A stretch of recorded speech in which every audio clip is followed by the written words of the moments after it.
Do you ever get that unsettling feeling like you're just quietly drifting? Maybe losing your sharpness a bit, but you don't even quite realize it's happening. Like you're on a boat, maybe the anchor slipped, and you find yourself just moving, but not really going anywhere on purpose.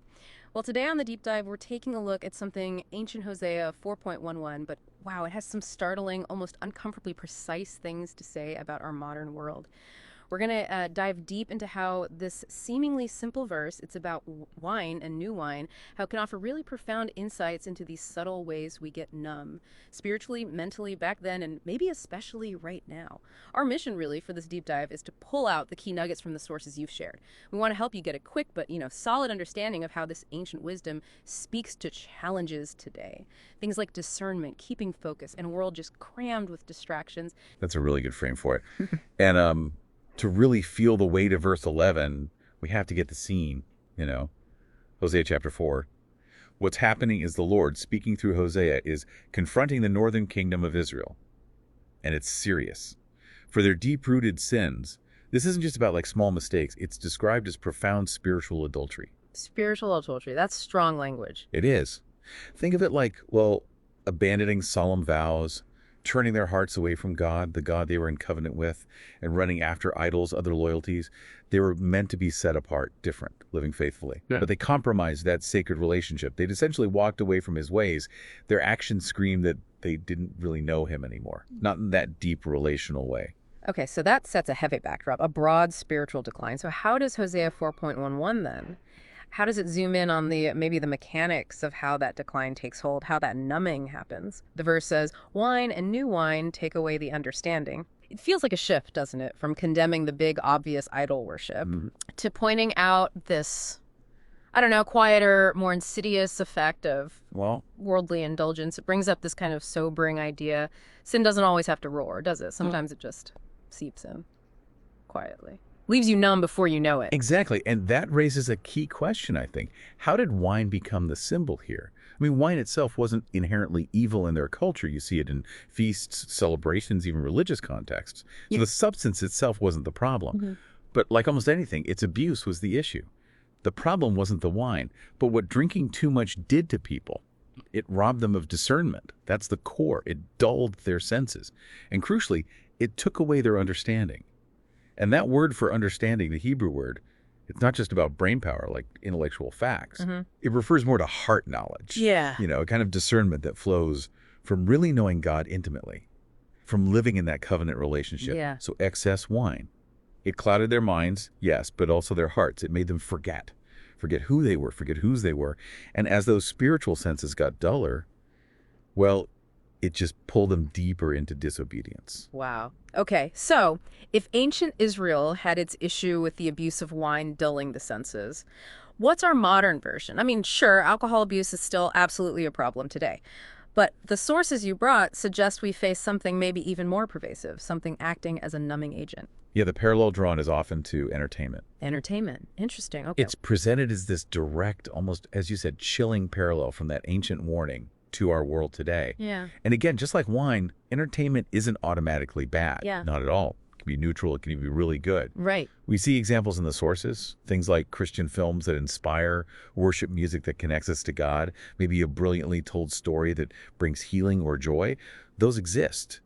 The danger zone is when entertainment shifts from being a thing we engage with to becoming our constant escape, our primary refuge from reality, maybe. When that happens, it starts to create the exact same kind of effect Hosea warned about, a spiritual stupor. A stupor, that's a powerful word for it. And it feels insidious because it's not always obvious, is it? You find yourself binge watching a show for hours or just endlessly scrolling on social media, or maybe listening to music that subtly chips away at values you thought you held dear. Exactly.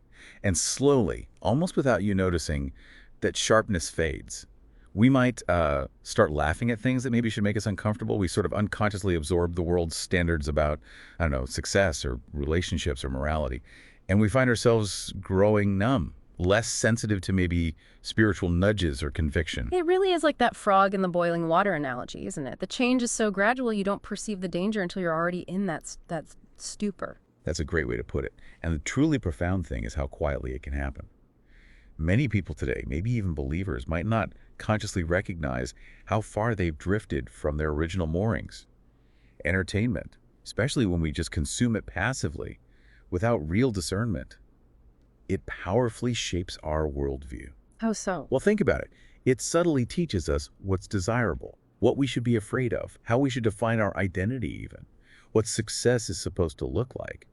Consider the common themes, the tropes in popular movies or TV shows. What kinds of behaviors are normalized, what lifestyles are glorified, what vices are just, part of the scenery. The more we absorb that kind of content without filtering it, without that spiritual awareness, the more we just assimilate. We start thinking like the world around us. It sounds like that drifting boat, again, untied from the anchor, just slowly moving with the current. And it echoes Hosea's time, too, right? You mentioned Israel mingling with other nations, not just politically, but culturally, religiously. Absolutely. They started adopting pagan practices, pagan ways of thinking, and slowly, almost imperceptibly, forgot their unique covenant, their distinct calling. Their core identity got diluted. Okay, so this sounds potentially alarming, but it's not a call to just, ditch all entertainment, become a hermit. No, definitely not. That's not the message from these sources. It's really a plea for wisdom, for discernment, for vigilance. We need to be conscious about what we're consuming. Music, movies, social media, they can be tools. They can be used for God's glory. Think about powerful worship events streamed online, or well-made films with redemptive themes, or, solid teaching content. That exists too. So it's about the how and the why. Precisely. The crucial difference is this. Entertainment should never become our primary refuge, our main escape from reality or difficulty. That place, that role, belongs to something deeper, to God, to truth. It shouldn't replace foundational things like prayer or scripture or real community. So the key question, maybe for you listening, becomes, what are you actually seeking? Is it just temporary thrills, a quick escape? Or are you pursuing something lasting, something true? What's truly feeding your soul? That's a challenging question. So if this stupor, this numbness, is a real possibility, what's the way out? Is there hope? The book of Hosea itself, it isn't just about judgment, is it? No, not at all. Yeah. At its absolute core, Hosea is about return. God is constantly pleading with his people, come back to me. Not just with outward actions, but with genuine understanding, with your whole heart. So yes, the stupor, whether it's from ancient wine or modern distractions, it can be broken. What does that look like? Well, it starts with a decision, doesn't it? A conscious choice. To turn away, maybe deliberately, from the things we recognize are dulling us. And then just as deliberately, to actively seek out what revives us, what truly connects us. God longs for his people to know him. Remember that heart knowledge. Not just knowing about him, but knowing him relationally, intimately. And when that understanding starts to come back, what happens then? Well, when that connection is restored, when understanding returns, things become clearer. You start to see maybe where you've drifted, where compromises were made. There can be genuine regret, sure, but also this renewed hunger, a hunger for what's truly meaningful, what actually satisfies. It means you're no longer willing to just settle for that numb state, that stupor. You start thirsting for what genuinely nourishes. Life. Real life. Okay.